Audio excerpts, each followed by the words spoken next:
Hey guys, welcome to part 1 of week 159 of the Super Mario World RomHack Races. This is not Super Mario World, this is Mario 2.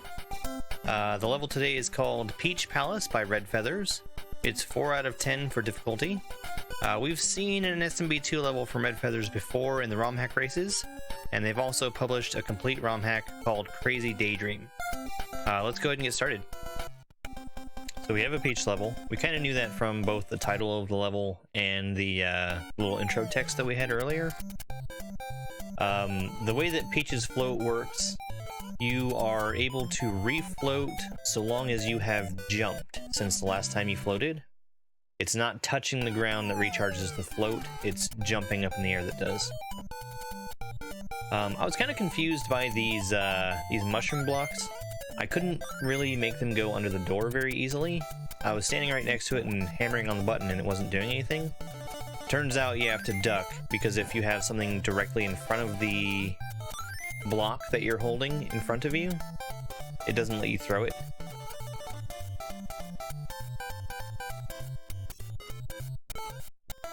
That was pretty simple, just timing a jump over that fish. Here I need to have that stopwatch going, but it needs to be going at the right time so that the fish is up higher. That'll let me charge up a super jump to get up over top. And then it's just a matter of grabbing the key and coming back over to the left side. I just have to wait for the fish to be in position to let me do that. I probably could have floated all the way to the left without the fish. So I want to come into this room. There's all these rocks that are just falling. Can't really see what to do with them.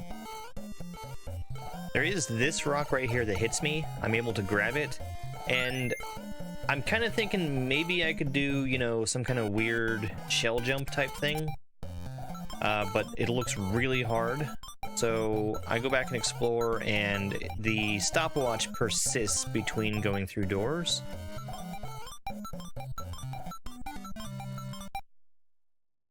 That second stopwatch, I need to make sure that I grab it while the rock on the far left is in the right spot, so that I can use that to jump up over to the left again.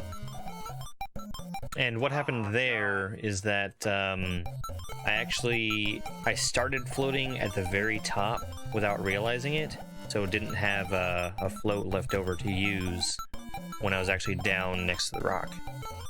And honestly, I got kind of lucky with that rock at the bottom. I think it was just on the edge of being outside of where I'd be able to land on it. Now, when I came into this room, I instantly collected the cherry that was there. But I grabbed this mushroom block, put it up top, and I try to get a super jump off of it to get up to the next mushroom block, but I just can't reach far enough. So I know there's nothing else that I can do inside of there right now. So I just kind of go out and reset the room.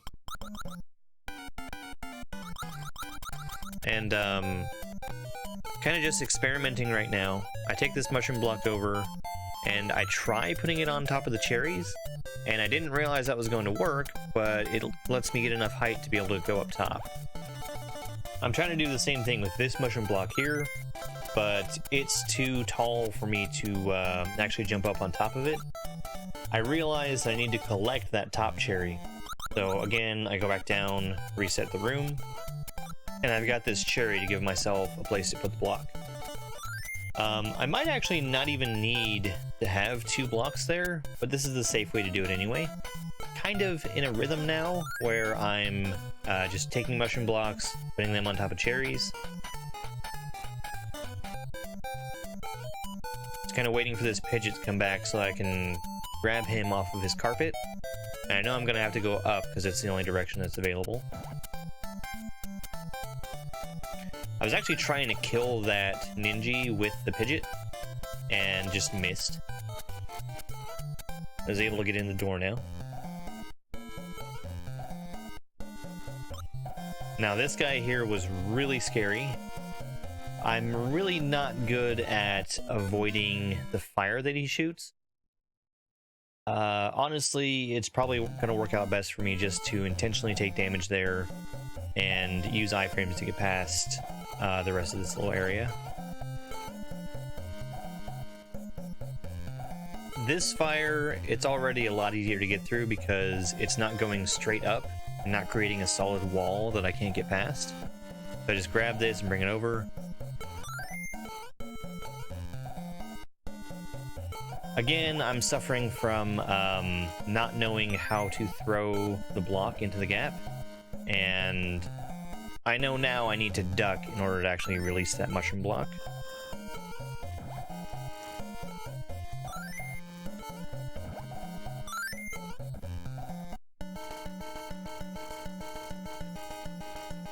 We've got boss music as we come into this room, and I can tell this is going to be a pretty tough jump to get over to the right.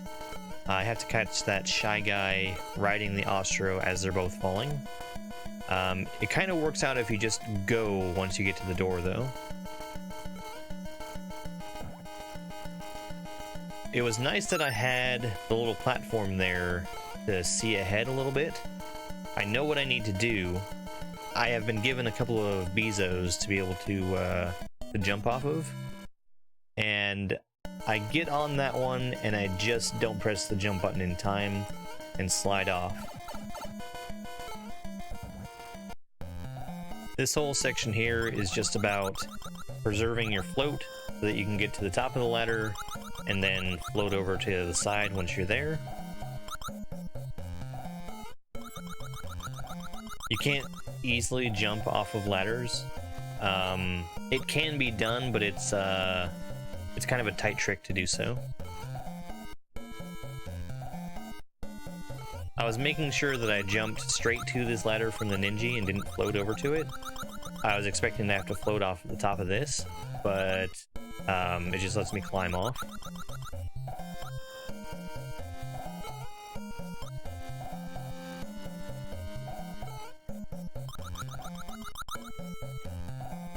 Alright, so we've got boss music one more time, and this is just a regular pink birdo, so he's shooting eggs, and I'll be able to use the eggs to hit him, eventually kill him to get an orb.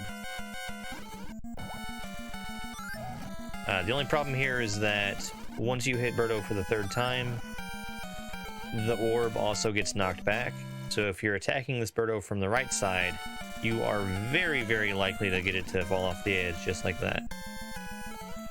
Made for a really funny moment, though.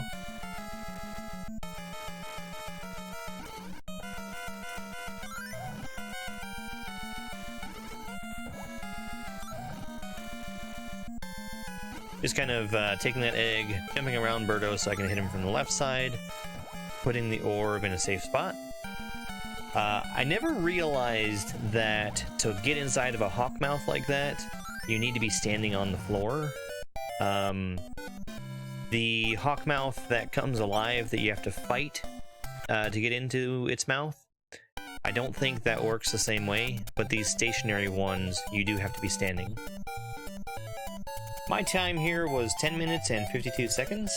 That put me in first place out of the 5 racers who finished. So far, I'm 2 for 2 on wins for SMB2 races. There was some pretty cool stuff in here. It taught me something I didn't know about how stopwatches work in SMB2. I'm going to keep putting out these videos showing my part of every week's RomHack race. Please subscribe if you'd like to see more here on YouTube. You can also find me on Twitch and TikTok. My links are down in the description. It's over!